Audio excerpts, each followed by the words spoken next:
Beberapa hari terakhir ini, publisitas media kita jamak dengan aksi nekat, lincah, dan berani dari para politikus dan juga ketua partai. Pertemuan, lobi, negosiasi politik, lintas partai, dan seruan-seruan kritis non-politis berseliweran di media sosial dan selalu menjadi breaking news media-media besar.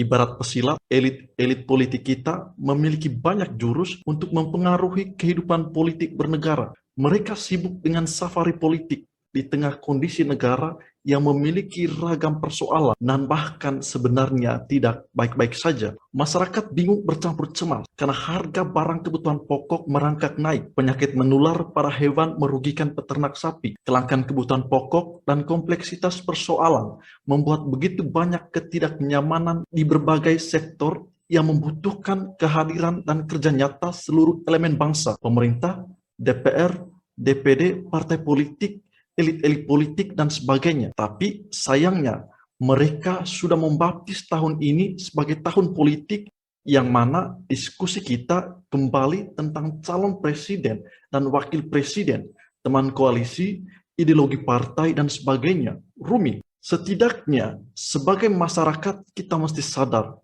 hari-hari ke depan kita pasti akan dikunjungi oleh tamu-tamu tak diundang 5 tahunan. Oke, itulah negara kita. Semuanya hanyalah politis. Tidak mau kalah dengan elit-elit dan ketua partai. Berbagai lembaga survei pun mencoba memanfaatkan ruang diskusi publik. Hasil-hasil survei terkait elektabilitas partai politik dan juga elektabilitas tokoh-tokoh politik terkait pilpres dipublikasikan. Tidak ada yang salah dengan mereka. Tetapi kalau mereka empati dengan kondisi masyarakat Indonesia saat ini, mereka semestinya bisa menahan diri untuk mempublikasikan hasil survei, tentu dengan harapan bahwa masyarakat dan negara kita tidak diganggu konsentrasinya untuk memenuhi kebutuhan hidup. Kita cukup sampai di sini saja celoteh recehan ini. Kita masuk ke ruang yang lebih serius. Saya hendak menegaskan di awal, keseluruhan argumentasi dan narasi dalam video ini hanya sebagai salah satu perspektif dan tafsiran semata. Anda sangat tentu diperbolehkan untuk sepakat dan menolak atau berbeda pendapat dengan saya. Perbedaan pendapat dan keberanian untuk mengungkapkannya adalah salah satu tanda sehatnya ruang demokrasi kita. Ruang demokrasi tersebut mesti diisi oleh diskusi dan narasi-narasi yang sehat, bernas dan kritis. Hal tersebut adalah harapan dan tujuan utama Mata Merah. Hasil rilis berbagai lembaga survei, sebut saja Poltreking Indonesia, Litbang Kompas, dan sebagainya, menunjukkan paling tidak ada 3 tokoh publik yang elektabilitas dan tingkat keterpilihannya konsisten berada di 3 besar. Mereka, kalau mengikuti pesta demokrasi 5 tahunan sebagai calon presiden dalam Pilpres 2024, memiliki potensi untuk menang. Ketiganya adalah Prabowo Subianto, Ganjar Pranowo, dan Anies Baswedan. Di belakang mereka ada beberapa figur, baik dari partai, ketua, dan kader partai politik, menteri aktif kabinet Jokowi, jenderal aktif, dan tokoh lainnya. Nama-nama tokoh yang muncul dalam hasil survei merupakan harapan masyarakat. Bagaimanapun juga, survei memang tidak bisa menjadi modal untuk pencalonan presiden, tetapi hasil survei menjadi modal bagi partai politik untuk melihat respon publik terhadap seorang figur calon presiden. Ya, sebenarnya itu potret yang bisa menjadi acuan parpol untuk menentukan kandidat yang didukung rakyat. Partai politik semestinya merespon positif ketika kadernya memiliki elektabilitas yang moncer dan harusnya ya dijadikan modal bagi partai politik untuk melihat kandidat capres tersebut. Idealnya seperti itu. Tapi dalam politik, hal yang ideal bagi publik atau masyarakat luas kadang berseberangan dengan keinginan elit politik dan partai. Hal seperti itulah yang menjadi problem politik Indonesia hari ini. Kita rakyat biasa yang jauh dari lingkaran elit pasti memiliki figur dambaan yang potensial dan mampu bersaing untuk mendapatkan jabatan publik, dalam hal ini kepala negara, dan menjadi pemimpin kita. Dalam demokrasi, suara rakyat adalah suara Tuhan. Vox Populi Vox Dei. Pemilu yang adalah tradisi demokrasi semestinya sebagai ruang ekspresi kehendak dan kedaulatan rakyat. Karena itu, orang yang ikut dalam pemilu baiknya adalah merepresentasikan kehendak masyarakat, pemilik kedaulatan. Tapi dinamika dan keputusan akhirnya masih ditentukan oleh para elit yang memiliki kekuatan politik dan kekuatan modal. Naas dan ironis, kita mengkalkulasi peluang sejumlah nama yang sering disebut media sebagai orang yang berpotensi mencapreskan atau mencawapreskan diri mereka. Sebut saja ada Anies Baswedan, Ridwan Kamil, Erick Thohir, dan sebagainya. Ada di antara mereka yang belum memiliki kendaraan partai politik, sehingga jadi atau tidaknya mereka menjadi kandidat akan sangat bergantung pada ada atau tidaknya partai politik yang bersedia mengusung mereka. Hal ini yang menjadi dilema dan kecemasan masyarakat, terutama mereka yang melihat sosok pengganti yang tepat untuk Jokowi adalah Ganjar Pranowo, kader PDIP dan Gubernur Jawa Tengah. Kemana tiket emas PDIP?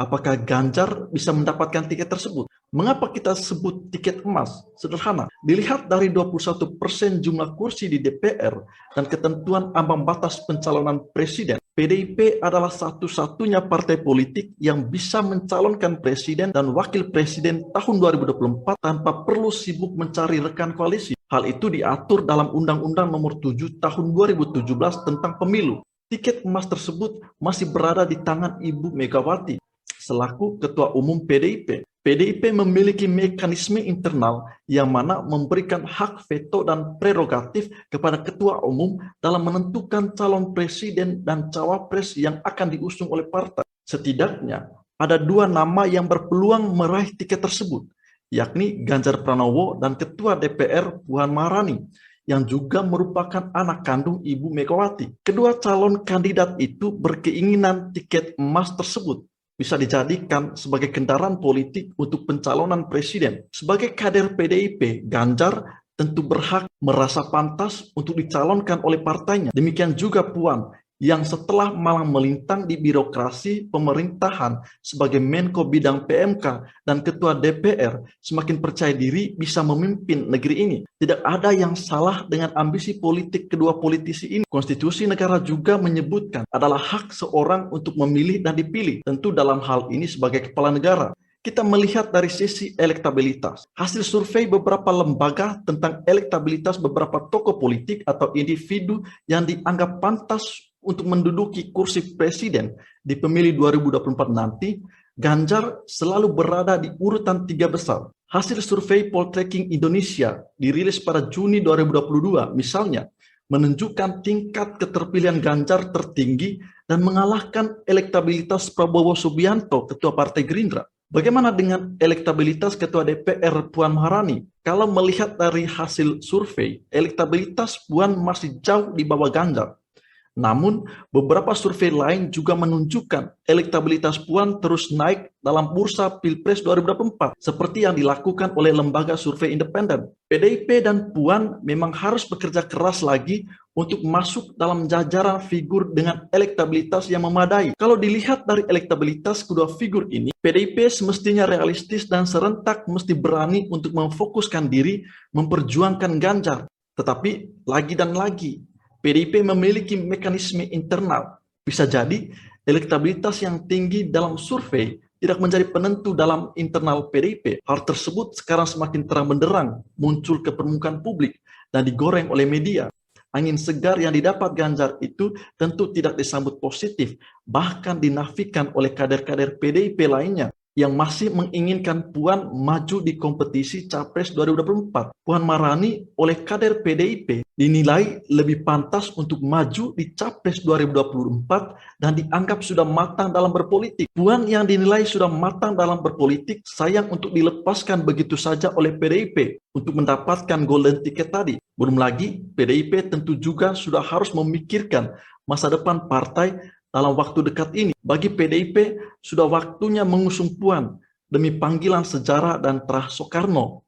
Tetapi parpol bukanlah perusahaan pribadi ataupun perusahaan keluarga yang hanya menjadi alat untuk menegaskan dan memperjuangkan kepentingan elitnya saja. Bagaimana dengan Ganjar?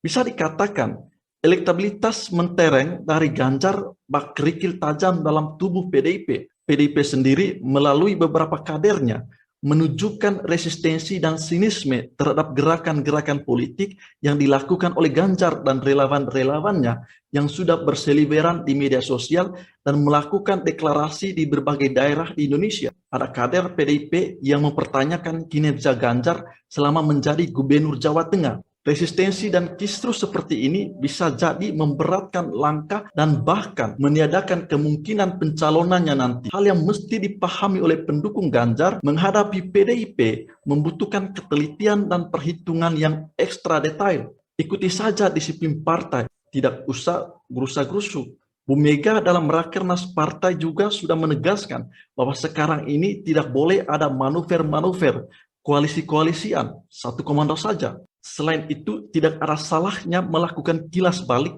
pada peristiwa serupa pada tahun 2014 saat Presiden Jokowi hendak maju sebagai capres yang saat itu Megawati juga diminta oleh para pendukungnya untuk mencalonkan Presiden Jokowi sebagai capres. Siapa tahu pola ini diharapkan berhasil oleh Ganjaris. Presiden Jokowi waktu itu dari berbagai survei elektabilitasnya sangat tinggi, di atas 40%, dan lawan politik yang dihadapinya relatif tidak seketat seperti saat ini. Oke, saya rasa sampai di sini dulu penalaran kita terkait kemana tiket emas PDIP diberikan, Ganjar atau Puan, atau malah dari tokoh lain, masih misteri. Satu hal yang mesti kita ingat bersama, partai politik ibarat pengeras suara rakyat, mestinya haram hukumnya mengabaikan kehendak rakyat. Dalam konteks pemilu, hal tersebut terwujud tentu dengan merekam elektabilitas sosok kandidat figur lewat survei. Hasil survei menjadi acuan parpol untuk menentukan kandidat yang didukung rakyat atau didukung publik. Sebagai pilar demokrasi, partai politik tentu diharapkan menjunjung tinggi demokrasi itu sendiri. Kita mesti sadari bahwa kita sebagai masyarakat Indonesia boleh memilih di antara calon, tetapi tidak bisa tentukan siapa yang menjadi calon. Siapa yang menjadi calon dan agendanya ditentukan oleh kekuatan lain yang tidak terlihat. Pilpres 2024 menjadi pertaruhan besar bagi PDIP, mengusung Ganjar atau Puan. Orang yang digadang-gadangkan menjadi calon penantang pun ngeri-ngeri sedap. Ibu Megawati tentu tahu soal itu dan tidak ingin kecolongan.